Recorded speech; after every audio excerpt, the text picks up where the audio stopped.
Delaney is not a mug.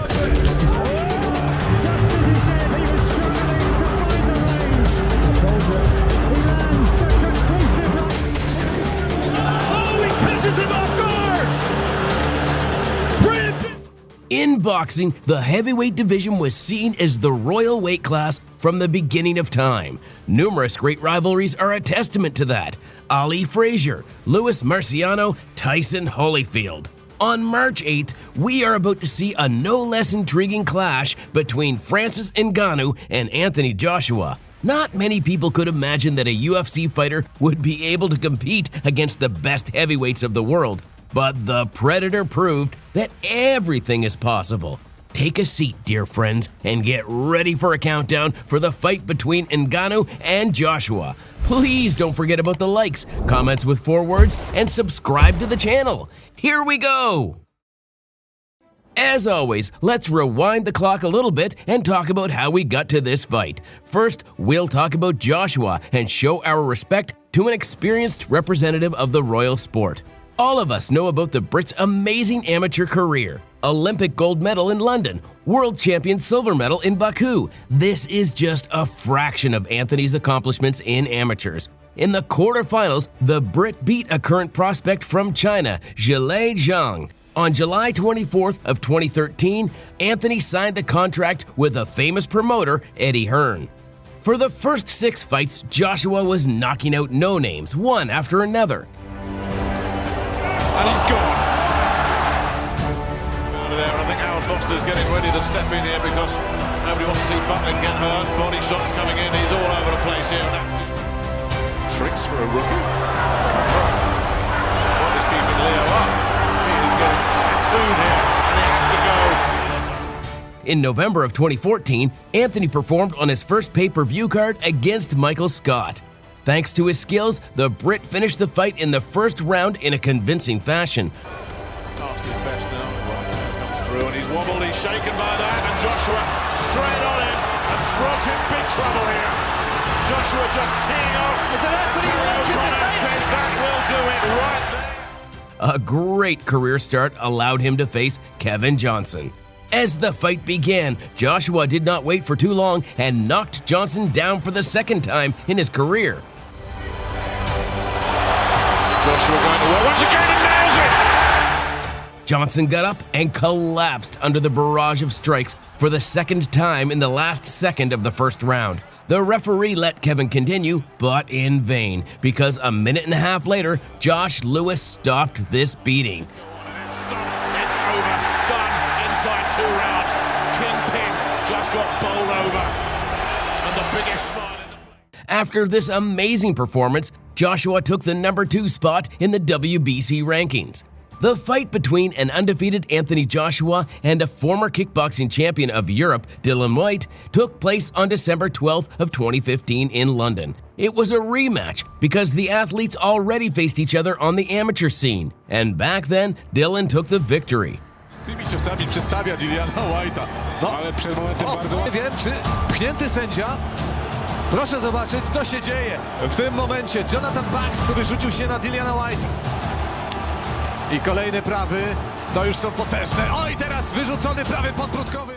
A vicious knockout in the 7th round put this rivalry to the test. Dillian couldn't come back to his senses for a very long time after a devastating shot from Joshua.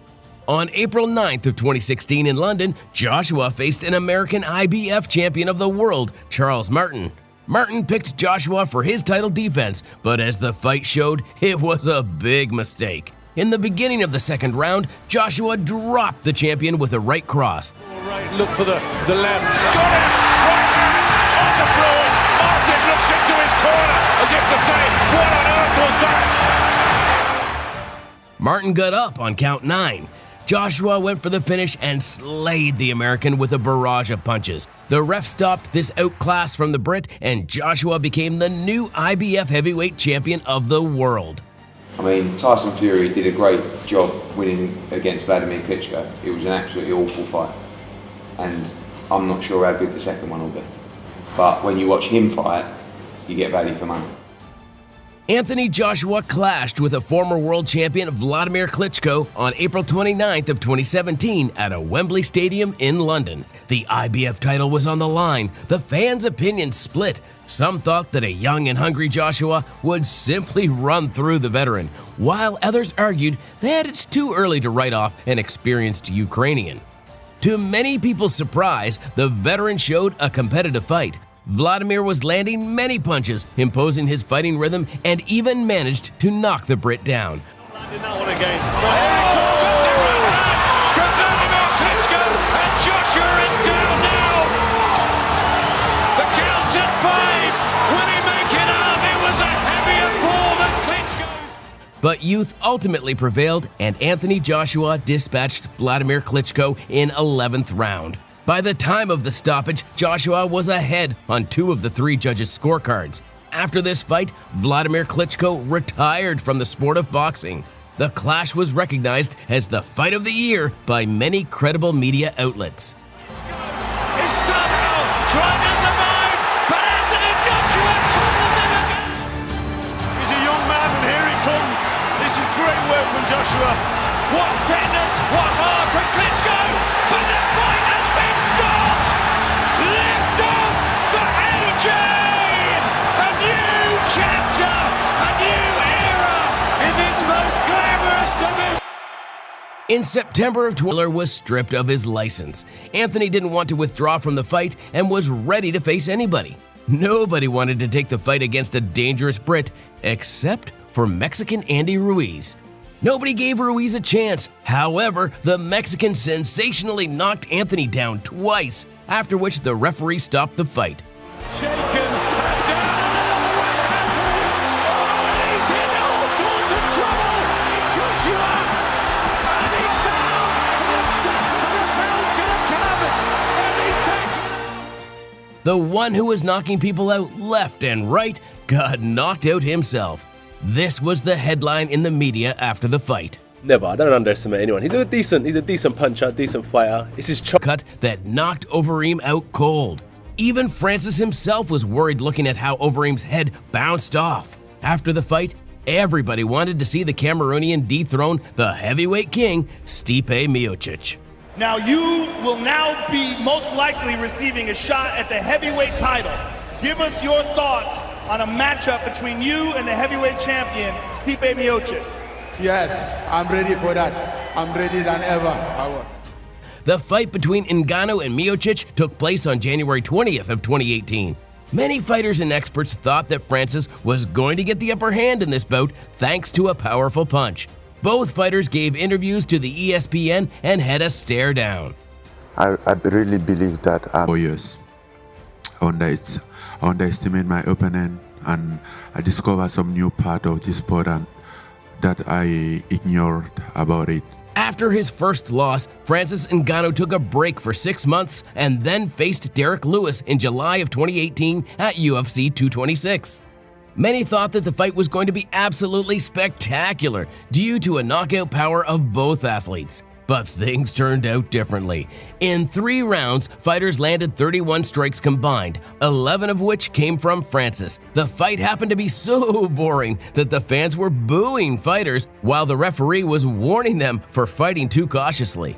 After 3 rounds, Derek Lewis celebrated the victory. The American broadcaster Joe Rogan labeled this bout as the worst heavyweight fight in the division's history. The career of Francis hit the rough path. A loss to Stipe and a snooze fest with Derek severely damaged the reputation of the knockout artist. However, he managed to get himself together, returned to the octagon, and knocked Curtis Blaydes out for the 2nd time. The fans were happy to see old Francis and anticipated his next fight. First of all, my friend, tell me how good it feels to be back in the win column. Oh, I feel really good, man. I just stumbled from the bottom of the water, like, yes, it's been a hard time, but listen, man, I'm back. And you're carefree and you're back in a big way, and you just knocked out the man who most believe is the greatest heavyweight in mixed martial arts history. What does that mean to you? I've been waiting for this fight since 2 years ago because I know that I have to challenge to face the adversity of a fighter like Ken, you know, to prove myself. And then I'm very thankful that he accepted the fight. I'm honored to be here, you know, and happy also to have the win. In June of 2019, Ngannou faced Junior dos Santos. The Brazilian was famous for his amazing boxing, and the fans split in two camps. What's going to prevail, the power of Francis or skills and experience of dos Santos? To many people's surprise, the fight ended in the first round. A vicious left hook to the chin dropped an experienced Brazilian and earned Francis a win over another former heavyweight champion. How much confidence does this win give you moving forward over a guy who many believe was the best boxer in UFC heavyweight history? You know, I mean, of course, it gave me some confidence, but before that, I was already confident because Junior is a striker, he's a boxer, and I believe that I'm the best boxer in this division. I was just there, like, lack of emotion. But this time, things will be different. The fight began. Stipe was sticking to the game plan of the first fight and tried to score a takedown, but unsuccessfully. The Cameroonian stuffed it. It was clear that he made adjustments after the first bout. In the second round, Ngannou landed a left hook to the champion's chin. Stipe tried to return the favor, but it was a fatal mistake. The Cameroonian knocked the Croatian out with a check hook and landed a terrifying hammer fist to a laying opponent. What a scary performance from Ngannou! After the fight, Miocic was taken to the hospital. Thus, Francis Ngannou won the rematch and became the UFC. Time to back it up in the ring. In the first round, the Gypsy King worked with a jab, pulling his opponent in close range. Ngannou was charged for a knockout and put power in singular shots. In the second round, Fury began switching stances and attacked with a lead hand, but Oh, he catches him off guard! Francis! the Brits promoter, Eddie Hearn, announced that Anthony Joshua and Francis Ngannou signed the contract to fight each other. Initially, the fight was targeted for March 9th. However, the hosts of the tournament in Saudi Arabia rescheduled the night of boxing for March 8th, not to overlap with the UFC 299 event. I've never known anybody to waltz into a sport and compete, and in my opinion, and it was very close, in my opinion, beat Tyson Fury that night. There's something more on the line, which is probably the undisputed. So